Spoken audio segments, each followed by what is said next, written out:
Where is it? Turning my whole closet upside down looking for my black top. It was literally the one cute thing I had. Just then, Mom walked into my room, all dressed up for a night out, in a shirt 2 sizes too small for her. Mom, that's mine. Give it back. I have to wear it to a party. Don't be such a baby. Wear something else. Then she picked up my earrings from my dressing table and was off before I could even protest. Living with my mom was like living with an out-of-control, greedy, stupid teenager. As if she didn't have enough things of her own, she was always stealing my stuff too. And Dad's. One time, when I was about 6, I remember she was about to go out wearing Dad's black shorts as a dress. I giggled because she looked so funny, but Dad was furious that she was going out looking so ridiculous. As I grew up, I started to find her silliness less funny. Once, I had friends over, and it was so embarrassing when they walked past Mom's room and saw boy band posters plastered all over the walls.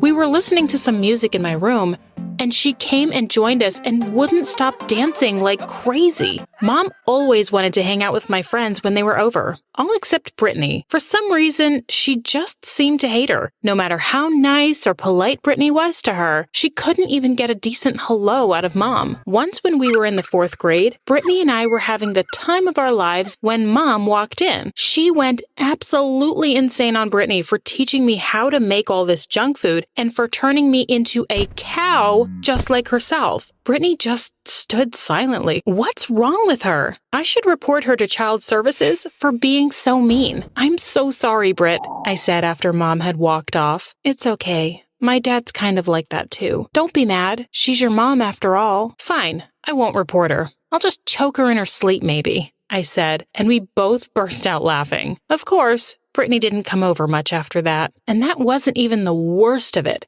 What I found the most annoying was how much she gossiped. I'm sure her neck had stretched a few inches from always peeking over the garden fence to see what our neighbors were up to.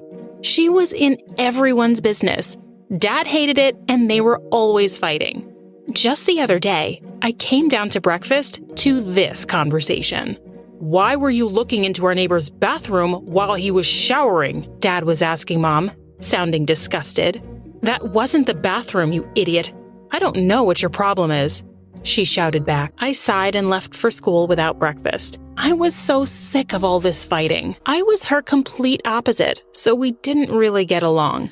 She kept calling me a nerd and a freak, which really pissed me off. One day in school, as I was putting my stuff away, someone came by and leaned against the lockers. I looked up, and all of my notebooks went crashing down on the floor. It was Peter, the one I'd been dreaming of every day and writing about in my diary every night. And he was looking right at me. He laughed and helped me pick up my things. I'd turned as red as a tomato. I don't remember what I managed to say, but I definitely just stared at him with my mouth open when he said these words. So, Mandy, would you like to go watch the game with me tomorrow? I looked around as if I was expecting another girl named Mandy to be standing right behind me. He knew my name?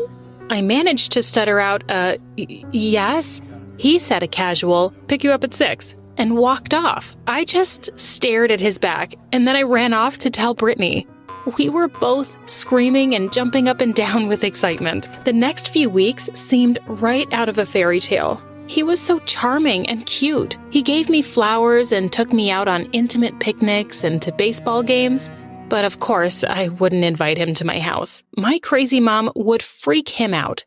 As I was admiring myself in the mirror in this really cute dress he'd bought for me, Mom walked in. I could see her greedy eyes taking in my dress. That would look so much better on me. Red's really not your color, honey. I just rolled my eyes and ignored her. But what she said next left me in tears. I have no idea why the most popular boy in the school is suddenly into a nerd like you. You're really not his type. She laughed and she walked away. Ouch! I brushed away my tears angrily, but felt better when Brittany said that I looked hot. I ran out when I heard Peter's car outside. He looked really distracted at dinner and was constantly texting. He got up to go to the bathroom, but his phone kept pinging. I turned it around and the name Jenny kept popping up, but I decided to let it go for now. He was supposed to come over for a study date the next evening, but he said he had football practice going on till late. An hour later, I logged onto Instagram and saw that Peter was at a party at some girl from our school's place. Was Mom right? He didn't really like me? No, that crazy woman could never be right. I decided to confront him in person the next day. The next day, after his football match, I stormed onto the field, but when I got there, I saw him walking off the field towards me, looking mad as a raging bull. Just as I was about to shout at him, he shouted first. Can you believe it? I've been kicked off the team. I fell silent as he went on and on about how his stupid friend had insulted him and they'd gotten into a fight and Peter had punched him. The idiot coach refused to even listen to me and has disqualified me for the rest of the season. I can't afford this, Mandy. I need that sports scholarship for college. With angry tears in his eyes, Peter grabbed his things from the locker and left school early that day. I tried to call him a few times, but he just wouldn't pick up. The next morning when I went to school, I noticed that everyone was gathered outside, talking in hushed voices. I could smell smoke in the air. Brittany said that the sports complex had burnt to the ground last night. The firefighters had managed to put out the fire completely, but everything was ruined. Oh, all my precious things. Just then, Peter joined us, looking shocked, and said he'd heard the awful news, but he was definitely having a hard time keeping the grin off his face when he saw Mr. Jenkins crying. Geez, what a loser, he said in a low voice and walked away. I followed him out after class to talk. A few steps behind him, I saw him take his phone out and make a call. Yeah, I know. Really burnt everything to the ground, didn't we? That was fun. I turned back around, feeling a bit sick and really alarmed. Was my dreamy boyfriend a psycho who had set the sports complex on fire? Peter was either a cheater or a criminal or both. I needed to know more, and for that, I had to recruit a Class A snoop, my mother. I wanted to smack her face because she looked so smug as I told her everything. Once she was done putting nail polish on, she looked up at me and said, "Okay, sure, honey. I'll see what I can find." Wow, that was easy and kinda sweet. It's gonna cost you. How much will you pay me to watch your boyfriend? Of course. I said she could have half my monthly allowance now, and I'd pay her more later when she found something out. Oh, and I'm going to need that red dress, too, she said, winking at me. The next week, I played it totally cool with Peter. He was being nice to me again. As he kissed me one day, I just felt myself melting. Maybe I'd just made a big deal out of nothing, I thought. Or maybe I hadn't. It turned out to be even worse. When I got home from school one day, Mom was waiting in the kitchen for me, almost hopping with excitement. She told me she was friends with Peter's dad, and he'd invited her over when no one was home. She winked as she said this, and I cringed. Ugh. And she had excused herself to go to the bathroom and snuck up to Peter's room instead. Mom said, I looked under his bed and found some things. A huge poster of Dr. Phil, a can of kerosene, and, oh, some pages from your diary. I read the first line and fell off my chair. I stared at them in horror. They weren't the actual pages torn from my diary. These were photocopies, and they were all from the days before Peter had asked me out. My face burned as I thought about how he must have laughed at me as he read them. I saw Mom's face, and it made me even angrier. She was trying very hard not to laugh. Of course, she had read them too. Furious, I grabbed the pages and headed over to his house. I walked into his room and slammed the door shut, but he still didn't hear me over all the things he was blowing up on the screen. I reached over to him and snatched the headphones off his head. Hey, what do you think you're doing? He yelled, jumping from his chair. What the hell is this? I spat, throwing the pages at him. Oh, poor Mandy. You really were so easy. I guess there's no keeping secrets now since you've been a little snoop and found it all out. I stood frozen on the spot, not sure what he was even talking about. He told me that someone had given him the diary pages and begged him to ask me out in exchange for doing all his assignments, projects, and college applications. It was a great deal for him and he needed to focus on his football. You're lying, I shouted. Who else would be able to take my diary? Think hard, Mandy. Think real hard, he said, grinning. Mom? My mind was racing. No, she was crazy all right, but she was too dumb to do his schoolwork. I could only think of one other person who could have sneaked out my diary. I gasped. There was only one person. Why?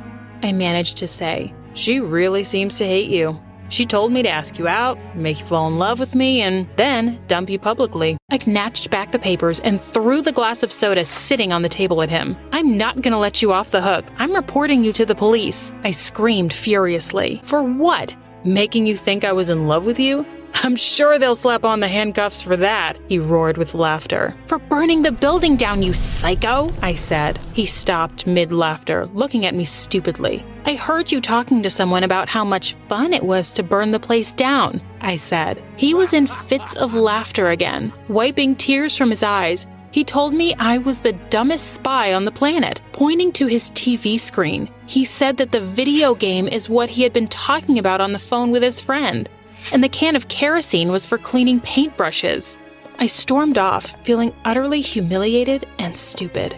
I had to talk to the person who wanted to humiliate me, my best friend, Brittany. When I rang the bell at Brittany's house, she didn't look surprised to see me. Let's talk outside, shall we? She said. With tears rolling down my cheeks, I waved the pages at her and asked her why she would hurt me like this. What had I ever done to her? What she said left me in complete shock. It's your dad. Or should I say, our dad. Brittany looked furious as she explained that she had recently found out that we were half-sisters, and our dad had abandoned her mom. You got the chance to live with your real parents, while I lived with a man who never loved me and always abused me. Mom was too weak to do anything. It's not fair. I hate you. I couldn't believe a word of it. There had to be some mistake. I ran back home and barged into Dad's study. Tell me the truth about Brittany. He stared at me, turning pale. He started crying and explained that he and Brittany's mom used to work together and he fell in love with her because she was so lovely. But Mom couldn't take care of herself, so he couldn't just leave her. He had to choose my crazy mom. Just then, Mom came in.